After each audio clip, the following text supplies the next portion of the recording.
Hi everyone, I'm Andrew Herter, and for this video I thought it would be fun to do a rapid edit of a landscape shot that I just took here in beautiful Washington State, and we'll jump right into it. So I use Lightroom and Photoshop, so that'll be my workflow, but I want this video to mainly just focus on a kind of a quick overview of what it takes to pull a raw file off the camera and then turn it into your final exported JPEG. So for those of you who don't know, a raw file is kind of like the ingredients that you would use in a recipe, and then you tweak them and combine them to the point where you can finally create your final dish, which would be your JPEG export or a similarly compressed exported file. So let's jump right in. I have one file set up here in my Lightroom catalog for the tutorial. This is a landscape shot I did a while ago, actually not too long ago, last week. And it's just got some nice water down here, some nice waves, and then had a gorgeous sky, but the sun had already kind of gone behind these clouds. So I was able to fit a lot of exposure data into one raw file. I didn't really clip anything.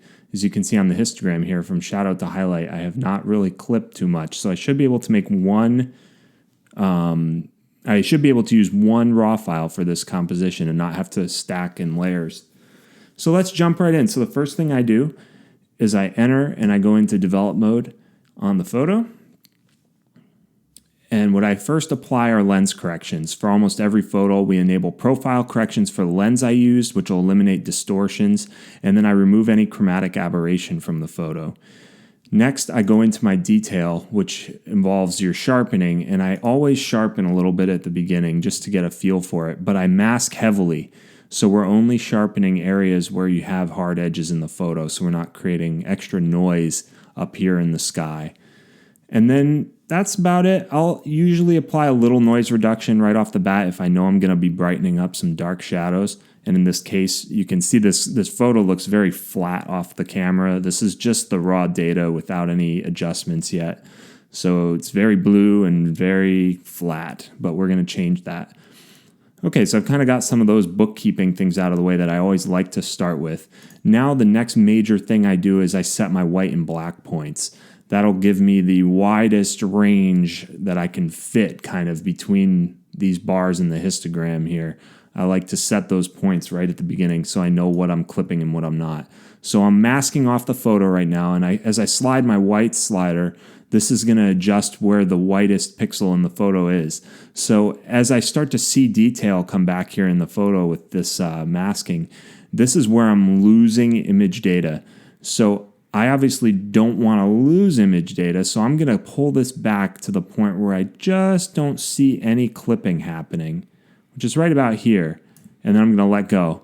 And then I'm going to do the same for the black point. So as I slide my slider, this means when you start to see things come into this mask, everything you're seeing is going to be clipped in the final photo. So that means anything in this area right now would be pure black.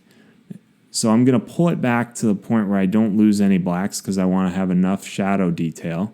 So right about there, so I'll let go. Now that my white and black point are set, I've kind of defined the ends of my histogram, and now I want to mess with the pixel count in the various areas between shadow and highlight in the histogram. So that's what we move to. We move right to our shadows and highlight sliders. And as you can see, if I pull up the shadows, you can see it's just affecting the shadow areas of the photo. And same thing with the highlights.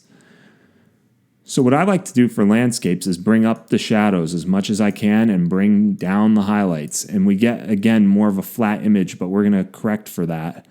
And I can see I don't have a lot of noise. I kind of got lucky with the exposure here. We didn't have the sun in the photo, so it didn't cause any, massive contrast that the camera couldn't handle. And this photo, just to give you an idea, it was shot at 1/60th of a second at f8 ISO 100. So I'm going to get a pretty clean file off my sensor here. And this was shot at my widest angle on my wide-angle zoom lens. So we've got everything in the photo now kind of like a baseline. And now I want to start adding back in contrast and detail. So this photo right now kind of looks pretty blue to me. So I'm going to maybe warm it up just a little bit. Just a bit. And you can kind of do this by eye. This is kind of a to your taste option, But I was there and I can kind of remember what it looked like, so I'd like to get it kind of accurate. So somewhere around there. And now it was definitely more punchy, so I'm going to add in some contrast. You can already see it's coming a little bit better. But when I do contrast, I like to do clarity, which is essentially just mid-tone contrast. So it's adjusting it's kind of like sharpening in a way. It's like fake sharpening. You're adding in contrast in your midtones, which gives you that effect. So I usually like to increase this a little bit. It really brings out the clouds. And while we're at it, I'm noticing this horizon is not level, and every photo has to have a level horizon, in my opinion. So let's level this horizon out with our leveling tool here. You just pick 2 points and then let go, and it levels your horizon. Boom. That looks pretty good. So I've got the contrast to where I'm happy with it, but now let's work on the brightness and the colors in the photo. I think we could probably go a little bit brighter on this in general. Right about there looks good. And let's add in some vibrance. That's a bit too much. There we go. Now our sky is looking nice and these clouds are looking nice. Now, see how these clouds have some really nice reds and kind of yellow hues in them? I'd like to bring that out further. And a way to do this is a good trick. Whenever you want to change sky colors, between the warms and the cools, like the blue and then the yellows, is use your color temperature instead of your vibrance or your saturation. When you increase saturation, you're just going to really add noise to the photo. See how it just gets noisy and unrealistic? If I do this with color temperature on an adjustment brush, so if I make a brush that's going to warm up the color temperature, and then I just paint over these clouds, you'll see a dramatic effect start to take place, and you can see it kind of load in. And forgive me, it's a little bit slow. It's because I'm doing the screen recording while I'm doing this. You might be able to hear my computer fans humming. But I'm just going to paint over some of these clouds that I'd like to see a little bit warmer in color temperature. So right in here, just where it looks natural to do so. You don't want to put any down here because this naturally is going to be very cool. Now, I'm going to back this off a little bit. So the cool thing about adjustment brushes is you can adjust their effect once you paint them on. So you can kind of really hone it into what you like. So now we're at a good point there. I think that looks good. And we're going to close out of this brush. So that kind of brings things to a close here in Lightroom. I think I've gotten it pretty good. I'd like to go through and just adjust hue saturation manually, maybe increase the oranges and the reds a little bit and the yellows on the saturation in the photo. And if I'm thinking it's looking too blue, I can actually bring down the saturation of blue. You can see what this does. It takes a lot out or adds a lot in. Maybe just take it down a little bit. Just a little bit. Okay, that's looking pretty good. So now that I've kind of finished this portion in Lightroom, I think of Lightroom as doing global changes to basically the raw file. And then if I need to do any actual pixel moving inside the photo, like cleaning up things, if I don't like certain areas, I'll go do that in Photoshop. And the way we do that is basically just send this across into Photoshop, and it's going to export a TIFF file from this raw with my applied settings into Photoshop, and I'll be able to work on it with layers in Photoshop, which is much more powerful than what Lightroom can do.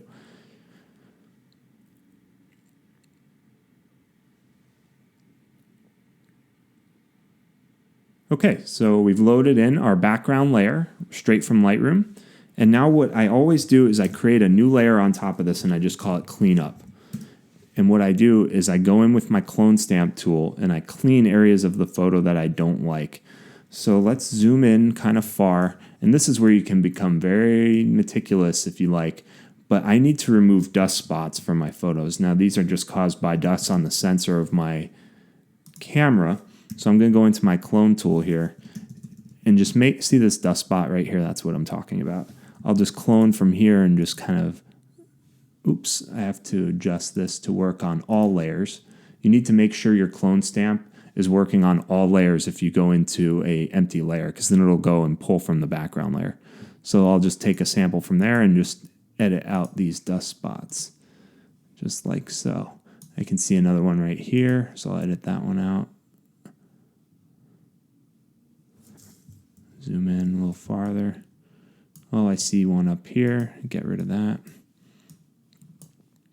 And you basically go around checking for, abnormalities that are artifacts from your camera or things in your photo that you don't like. Like this bird down here, maybe I don't really like it, so I'll just clone this bird out. I don't think it adds to the picture. But these birds up here, where'd they go? There they are. I like those. Those are nice.